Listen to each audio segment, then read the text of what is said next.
اور اس کے لیے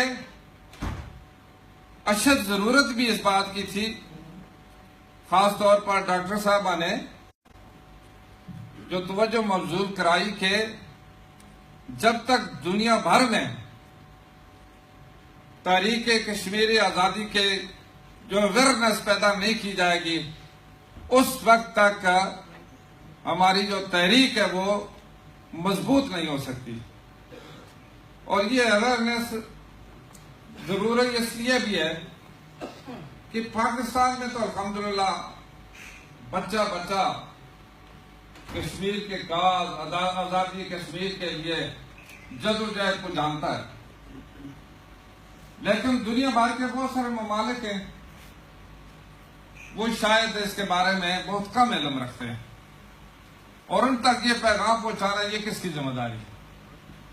یہ بھی ہماری ذمہ داری ہے، ہمارے جو اکابر ہیں ان کی ذمہ داری ہے، جو اس جدوجہد میں پوری زندگی گزار گئے ہیں، ان کی ذمہ داری بنتی ہے۔ اور آج یہی وجہ ہے کہ غلام محمد صفی صاحب جیسے شخصیت اس عمر کے باوجود یہاں پر آئے، انہوں نے اپنی ذمہ داری پوری کی، اور اسی طریقے سے مولانا عبدالرشید ترابی صاحب نے، جو کہ پاکستان کی ایک ذمہ داری تھی، پاکستانی قوم کی ذمہ داری تھی، وہ کس طریقے سے پوری کر رہے ہیں، انہوں نے ترجمانی کی ہے۔ میں سمجھتا ہوں کہ اس میں کوئی شک و شبہ کی کوئی بات ہے ہی نہیں۔ پاکستان اور کشمیر لازم ملزوم، اور قائد اعظم نے فرمایا تھا اس وقت کہ کشمیر پاکستان کی شرگ ہے۔ آج تک یہی جو ایک نعرہ بھی چلتا ہے، اور اب بھی لوگ یہی بچے بھی نعرے لگاتے ہیں، اور ہمارے جو مقبوضہ کشمیر کی وہ شہداء، وہ مجاہد، وہ نعرے لگاتے رہے کہ کشمیر بنے گا پاکستان، تو پاکستانیوں کے ذہن میں اور دل میں بھی یہ بات ہے کہ انشاءاللہ کشمیر بنے گا پاکستان،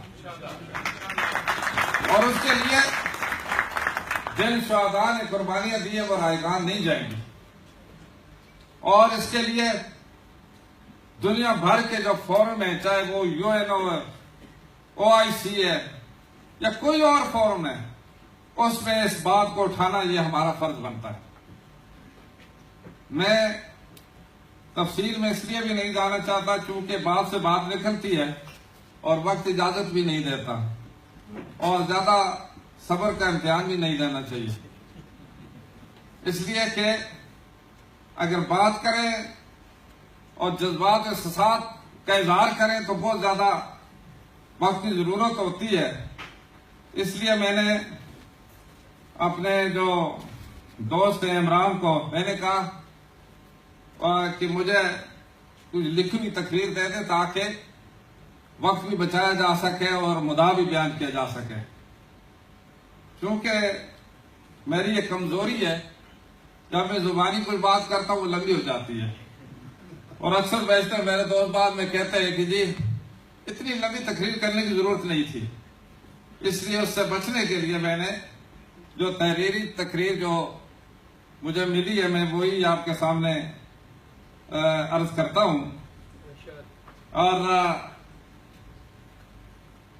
جس طرح کہ آج کی جو یہ کانفرنس منعقد کی گئی ہے اپنے کشمیری عوام کے ساتھ ایک اظہار یکجہتی کے لیے، اور ان پر جو مقبوضہ کشمیر میں ڈھائے جانے والے مظالم اور بنیادی انسانی حقوق کی مسلسل خلاف ورزیوں پر عالمی برادری کے سوئے ہوئے ضمیر کو جگایا جانے کے لیے آج جو تقریب منعقد کی ہے، اس سلسلے میں جن لوگوں نے بھی اس کی کوشش کی اور جن تنظیموں نے اس کے لیے کام کیا وہ واقعی خراج تحسین کے مستحق ہیں۔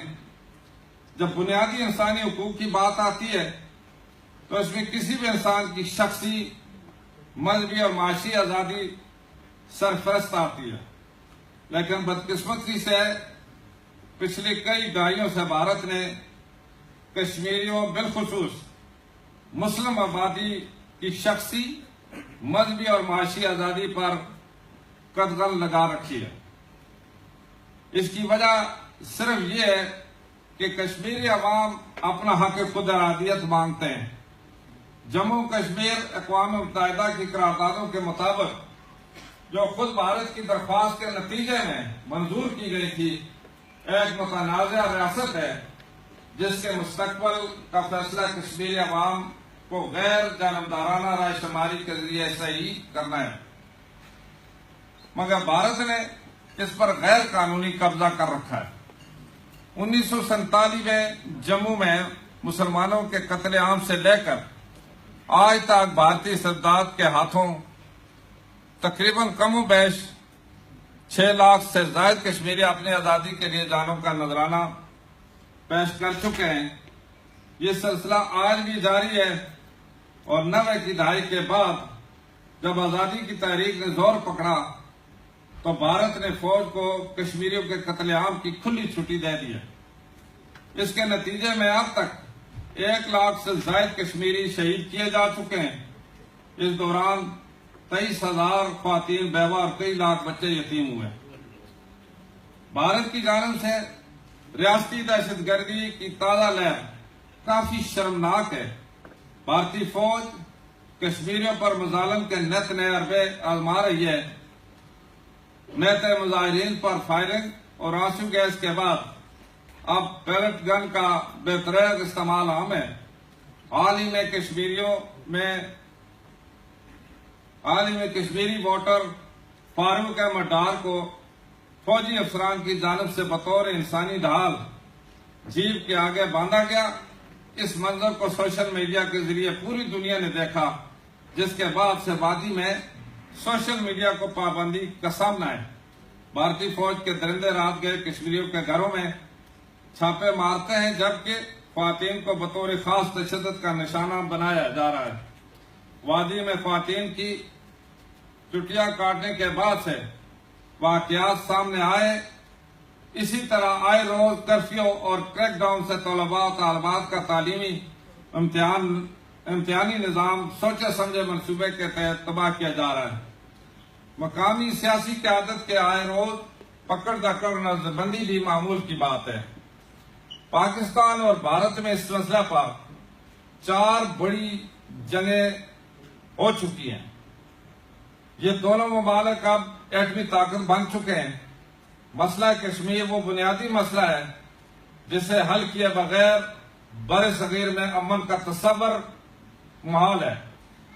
اس کا واضح حل اقوام متحدہ کی قراردادوں میں موجود ہے، جن پر عمل درآمد کی ضمانت امریکہ سمیت بڑی طاقتوں نے بھی دی تھی۔ عالمی برادری کو اس نہایت حساس مسئلے پر فوری توجہ دینی چاہیے۔ ہمیں اس سلسلے میں اپنی کوششیں تیز تر کرنی چاہیے تاکہ کشمیریوں کی حق خود ارادیت کے لیے پرامن جدوجہد کو عالمی سطح پر اجاگر کیا جا سکے، اور عالمی برادری کو قراردادوں کے مطابق مسئلہ کشمیر کے فوری، منصفانہ اور پرامن حل کی طرف مائل کیا جائے۔ ہمارے کشمیری بھائیوں اور بہنوں کو اپنے مستقبل کا فیصلہ کرنے کا پیدائشی حق ہے۔ اگر بھارت خطہ میں امن چاہتا ہے تو اسے چاہیے کہ کشمیریوں کے امنگوں کے مطابق اور UN کی قراردادوں کی روشنی میں مسئلہ کشمیر کو پائیدار حل کے لیے ٹھوس اقدامات کرے اور مذاکرات سے رائے فرار اختیار نہ کرے۔ آزادی کے حصول کے لیے کشمیریوں کی عظیم قربانیاں رائے گاہ نہیں جائیں گی۔ مسئلہ کشمیر کے حل کے بغیر بر صغیر پاک و ہند کی تقسیم ابھی تک مکمل نہیں ہوئی۔ یہ مسئلہ اقوام متحدہ کے سب سے دیرینہ حل طلب مسائل میں سے ایک ہے، جس نے ایک طرف لاکھوں کشمیری مسلمانوں کو غلامی کی زندگی گزارنے پر مجبور کیا ہوا ہے، وہیں بر صغیر کو آگ و بارود کے دہانے پر لا کھڑا کیا ہے۔ ہم کشمیری عوام کے حق خود ارادیت کے حصول کے لیے ان کی اخلاقی، سفارتی اور سیاسی حمایت جاری رکھیں گے انشاءاللہ۔ اور اسی کے ساتھ ہی کیونکہ نظریہ پاکستان کی تکمیل اس وقت تک نہیں ہو سکتی جب تک کہ کشمیر کو آزادی نہیں ملتی.